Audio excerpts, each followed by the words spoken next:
नमस्कार दोस्तों, मैं अमरेंद्र कुमार और आप देख रहे हैं अमरेंद्र टॉक। अमरेंद्र टॉक पर चर्चा करेंगे प्रधानमंत्री द्वारा राज्यसभा में दिए गए स्पीच की महत्वपूर्ण हिस्से को।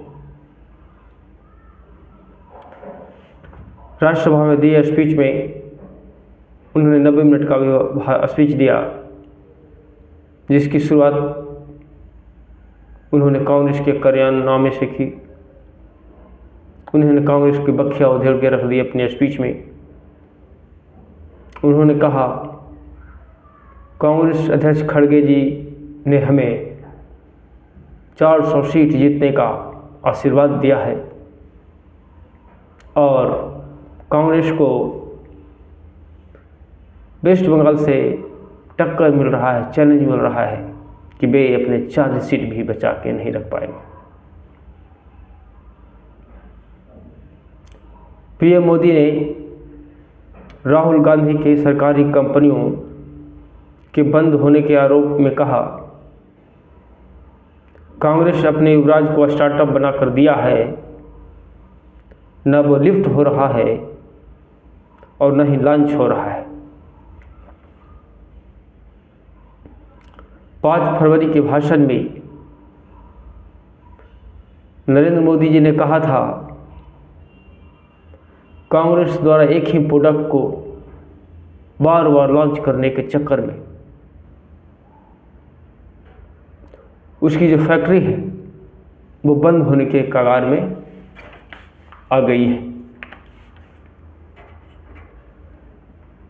इसके साथ ही साथ मोदी जी ने कांग्रेस के परिवारवाद को भी कांग्रेस को डुबोने में महत्वपूर्ण हिस्सा होने की बात कही।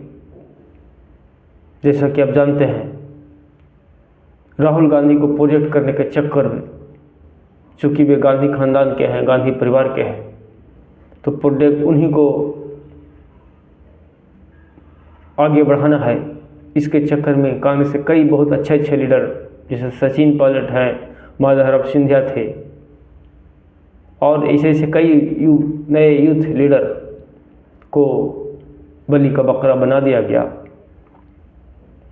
जो कांग्रेस के लिए बहुत ही घातक सिद्ध हो रही है। इसके बारे में भी मोदी जी ने बात कही।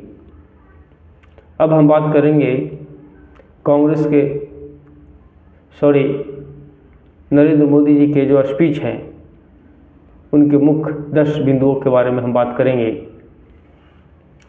मोदी जी ने कहा कि आने वाला काल भारतीय इतिहास में स्वर्णिम होगा तथा इतिहास में दर्ज होगा, क्योंकि एनडीए के शासनकाल में जो विकास पकड़ा है देश, इसी रफ्तार से अगर विकास करता रहा तो आने वाला समय भारत का होगा। भारत को विश्व गुरु बनने से कोई नहीं रोक सकता है।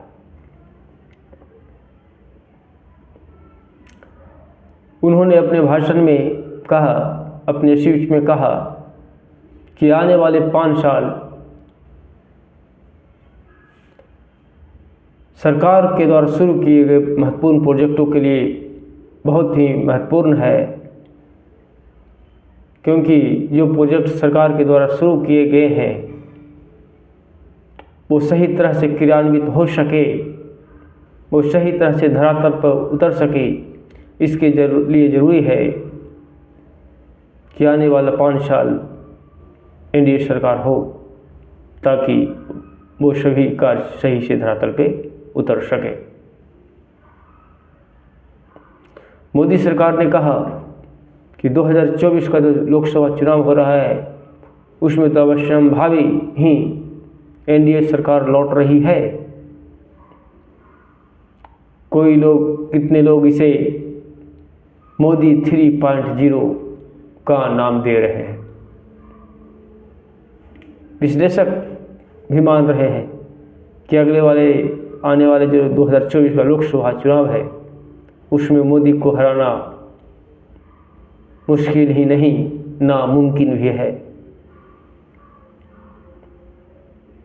मोदी जी ने कहा कि विकास का रास्ता जो अभी पकड़ा है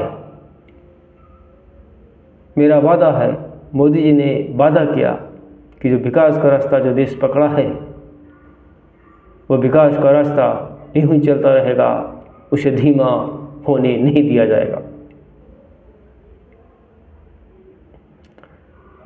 मोदी सरकार ने अपने भाषण में भी कहा कि जो गरीबी रेखा से नीचे लोगों को जो मुफ्त अनाज 80 करोड़ लोगों को जो मुफ्त अनाज दिया जा रहा था, वे गरीबी रेखा से ऊपर आए हैं, फिर भी उनको वो मुफ्त अनाज दिया जाता रहेगा, क्योंकि वो उनके लिए ज़रूरी है। अगर परिवार में कोई आदमी, एक आदमी बीमार पड़ जाता है तो पूरा परिवार संकट में आ जाता है, इसलिए जो अनाज उनको दिया जा रहा है उसे रोका नहीं जाएगा।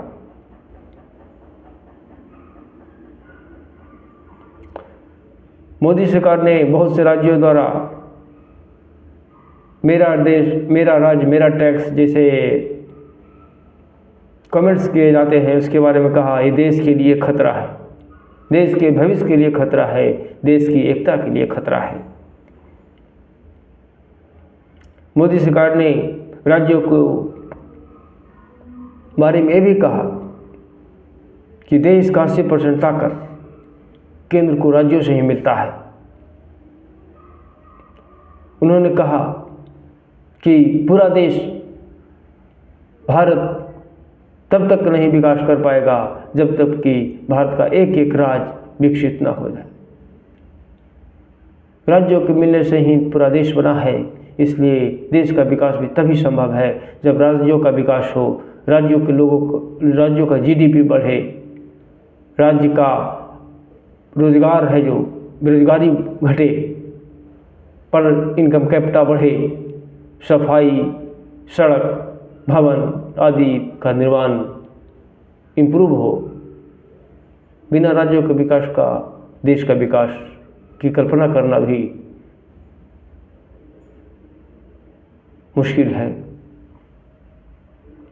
इसके साथ ही मोदी जी ने ये भी कहा कि पिछले 10 सालों में जो मोदी का सरकार की कार्यकाल रही है उसमें SC ST OBC समाज के लिए जितना कार्य किया गया है 70 साल के कांग्रेस के 70 साल के कार्यकाल में भी नहीं किया गया है। जैसा कि आप लोग देख रहे हैं, एनडीए सरकार के द्वारा जो बहुत सारी योजनाएं लाई गई है, चाहे मैंने प्रत्येक व्यक्ति के लिए जो अकाउंट खुलवाया गया, या उज्ज्वला योजना गैस के लिए जो कनेक्शन दिया गया, या अभी शौचालय के निर्माण का कार्य शुरुआत किया गया, सफाई गली गली सफाई का कार्य शुरुआत किया गया, ये सब जो कार्य हैं इससे तो SC ST OBC समाज ही ज़्यादा लाभान्वित होते हैं।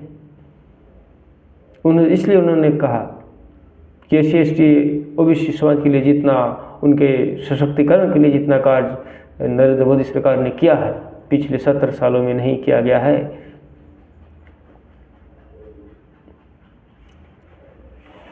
नरेंद्र मोदी जी ने यह भी कहा कि कांग्रेस बार बार SC ST OBC आदिवासी की बात उठाती रहती है, किंतु 70 साल के कार्यकाल में उन्होंने कभी भी किसी आदिवासी को राष्ट्रपति नहीं बनाया, जबकि हमने एक आदिवासी महिला को राष्ट्रपति बनाया। वास्तव में प्रशंसनीय है मोदी सरकार के लिए कि उन्होंने एक आदिवासी बेटी को देश का सर्वोच्च पद पर बैठाया। तो इस चर्चा में इतना ही, फिर मिलेंगे एक नई चर्चा के साथ। तब तक के लिए नमस्कार, जय हिंद, वंदे मातरम, भारत माता की जय।